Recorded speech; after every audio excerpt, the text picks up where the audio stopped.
I thought I would hack my I thought I could hack ironing and folding my clothes. Thought I could get out of that. Maybe thought if I did a Q&A at the same time, it would distract me from the boring, mundane chore that is ironing and folding clothes. But I don't have the RAM space to do two things at once right now, so I'm just going to do the Q&A part and try and not think about the fact that I'm avoiding the big pile of laundry that I need to fold and clean. So I'm just going to do the Q&A part, the fun part. I asked on Instagram some questions, and it was really interesting because first of all, I was really scared that I wouldn't get any questions, but I got a few questions, which was phew, okay. Then I looked at the questions and it wasn't a lot of questions, but a few people asked multiple questions, if that makes sense. And I'm a data girly, and whenever data is presented to me, I'm always like, what does that mean? Or how do I feel about that? What's the story this data's trying to tell me? The first question I'm going to answer is, do you have another job or live from your art? So I have a full-time job. I do not live off income from my art. I think very early on, I knew I didn't want my art to be my career. When I first started my Instagram, I quickly fell into the trap of making content rather than making art. And I think that mindset of having that stress come from creativity is not how I want to live my life. Collaging is a hobby for me, and it's a way for me to express my feelings, criticize my thoughts, get some big emotions out there. And I feel like if that was my main source of income, it wouldn't serve its main purpose of being an outlet for me. I'm very particular about how I monetize my creativity. I do art markets on the side. That's probably the most income I receive from my art, but it's definitely not something that I want my sole income to be. Is my creativity, and art is just not something I'm interested in. And just for fun, what's your favorite BTS song? Easy, Black Swan. I love the ballet choreography, and I love the way that their hand movements are just so, wow, that was not graceful, not how BTS do it, but their hand movements in their choreography is so graceful, and I appreciate that. What's my favorite day of the week? It used to be Thursday, which is when the new episode of Vanderpump Rules came out, but they're not airing a new season at the moment. So my new favorite day of the week is Monday, which is when F-Boy Island comes out, and that's hosted by Abby Chatfield. So famously, actually not even famously, last year when season 1 came out, I created an entire Notion database because the aim of the show is to try and guess if the contestants are F-boys or nice guys. And so I was logging a Notion database of every episode, making notes, process of elimination. I reposted it on my story, and Abby Chatfield, who's the host, reposted it, and it really made my day. And that is just a fun little anecdote. I love Notion. I think I really lent into my nerdy hobby when I was watching season 1, because who the hell puts a database of random reality TV star contestants? Me. I do that. And to be honest, I learned a lot of things about Notion that have helped me with my workflow today. So I'm the winner here. Favorite song? On the Brat Summer Train still. Listen to Girl So Confusing, Lord Remix every day. At the moment, I'm listening to British DJ Tourist. He's one of my favorite DJs. I'm listening to TV Girl a lot because I saw them recently live with my friend Gracie, particularly the song Cigarettes Out the Window, I think, and listening to some K-pop, so Magnetic, New Jeans, loving Rise at the moment.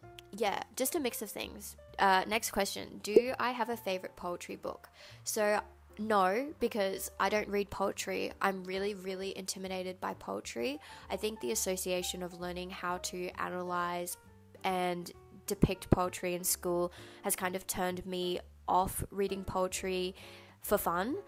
I feel like I'm going to be graded, and I don't find it relaxing at the moment because I feel like with poetry, I have this need to try and always find deeper meaning, and I don't understand the conventions, and it kind of stresses me out. So I don't have a favorite poetry book, but I'm always looking to expand. So if you have any poetry books that you would like to recommend, please do, because I will look into it. It's something that I want to get better at, but don't know what to search for, and I don't know what to look for, and I don't know how to begin. So please, poetry recommendations below. What's the one thing I have to do every day besides basics? Skincare. I love skincare. I went to South Korea at the start of this year. I paid a lot of money for a facial. And as part of that facial, they gave me a new skincare routine, a new regime, one for the morning, one for night. We're talking 10 steps here. And at first it was really overwhelming, but I went to Olive Young and I did spend a lot of my travel savings on my new skincare regime. I just really enjoy it. It's just the way that I start my day in the morning, and it helps me wind down at night. I grew up with a fair bit of acne, a lot of pimples. It's kind of died down as I'm an adult now, but I still get breakouts. I still get pimples here and there. And I guess my capitalist, feminist, consumerist brain that likes to critically analyze likes to ask myself, why do I like to spend so much money on beauty products? What even is beauty? But yeah, I think I've come to the conclusion that I really like the way my skincare makes my skin look, and that makes me feel good. So I kind of see it as an investment, and it's a form of self-care for me. So my skincare routine is something that I love to do every day. Recent creative inspiration. Any cool artists or things catch your attention lately? So recently I've been watching a lot of fashion YouTubers. I don't watch them to enhance my own personal style or to be inspired by what they're wearing. It's actually more to see how they talk about the fashion landscape, what's in media at the moment with regards to fashion, particularly microtrends and Pinterest. And I just really enjoy watching the criticism and how these YouTubers articulate fashion in a very fast fashion running society. A lot of my favorite YouTubers are Ash Callahan and this other YouTuber called Kat. I really like Susie Lola. I'm enjoying, obviously, OG, Steal the Spotlight. But yeah, I'm watching a lot of fashion YouTube content, but not to enhance my own personal style, more so to expand how I articulate my relationship with fashion. Good podcast recommendation. I would say I listen to 2 podcasts only consistently on repeat. That's Emergency Intercom featuring Enya and Drew, longtime fans, love them. And It's a Lot with Abby Chatfield. Those are the 2 podcasts I listen to. Emergency Intercom, brain rot, funny, love to fill the air. When I'm feeling lonely, when I'm doing chores around the house, they make it more fun. And then It's a Lot by Abby Chatfield is just more my educational podcast. Really enjoy her criticism on feminism and how women are portrayed in the media. I always look forward to what hot take she has, and she's funny and it's easily digestible. Heavy topics, but also done with a lot of care. So those are my 2 podcast recommendations. And then I guess the other questions are collage related, and I'm going to spend a bit of time unpacking them because they mean a lot to me. They're close to my heart. The first question is, what got you into collaging? COVID got me into collaging. I started collaging off the back of this project called Nearness Project, which is run by 2 of my favorite Rookie Mag contributors, Anna Claire White and Aaliyah Wilhelm. Amazing artists, and they started this website where they posted collage kits. And in lockdown, we were all struggling, we were all twiddling our thumbs, and I guess collaging was the way that I coped and got through it, and I haven't stopped since. So really, really recommend checking out Aaliyah and Anna's work.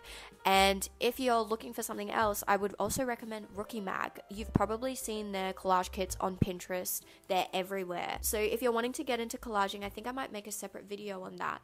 But Rookie Mag and Nearness Project is what kind of started the train for me. And then the other question, which I found such a compliment, is what is it like to find your own visual style? Which firstly, that just made my day. It's just nice that someone even acknowledges that I have a visual style and can see it. But I guess my collages are a synonymous part of myself, and it's yeah, just it's what my brain looks like, I guess. And it's about the process of putting all of those little pieces together. It's kind of like a jigsaw puzzle. I find so much calmness and serenity when I collage.